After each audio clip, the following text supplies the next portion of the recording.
नमस्कार दर्शक बंधु चलतु जानिबा आजिर जीके क्विज क्वेश्चन एम्बुलेंस को ओडिया रे कौन कहा जाए। आज आमे आपण मानक पई नेई आसीचु किछि चतुर प्रश्न उत्तर जहा आपणको निज ज्ञान बढ़ाइबारे साहाय्य करिवो। आपण एही प्रश्नर उत्तर दियंतु एवं निज सांग साथी परिवार लोकंक सह आलोचना करी ज्ञान बांटंतु। तेबे चलंतु आरंभ करिबा। एक रे जणे सच्चा जैन मुनि भली उपवास द्वारा केउ शासक शरीर त्याग करिथिले? उत्तर हेउची चंद्रगुप्त मौर्य। दुई रे कंचा बेले लतपत पाची गले टाण ए ढगटी कही दिए हे मोरो रहिला राण। उत्तर हेउची हांडी। तीन रे माँ ठारू जन्म हुए माँ को छुईले मरी जाए ताहा कौन? उत्तर हेउची लूण।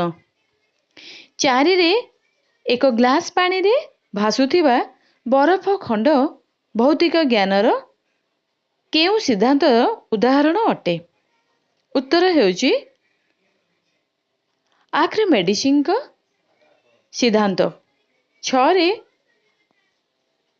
पांच रे गोटिए रुमाल चारोटी कोण गोटिए कोण काटिदेले रहिबो केते कोण? उत्तर हेउची पांचटी कोण।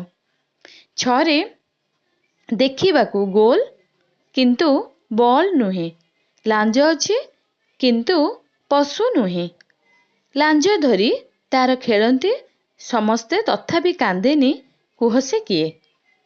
उत्तर हेउची बेलून। सात रे मशा को केउ रंग सबुठु अधिक पसंद होई थाए?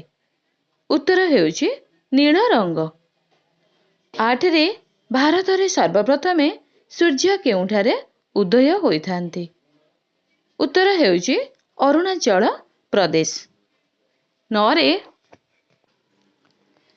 महाभारतर रचयिता करिथिबा लोकंकर नाम कौन अटे? उत्तर हेउची वेदव्यास। 10 रे केतेबेले पिए कला केतेबेले पिए नाली पेट सुखी गले तार आउ न पारई चाली? उत्तर हेउची कलम।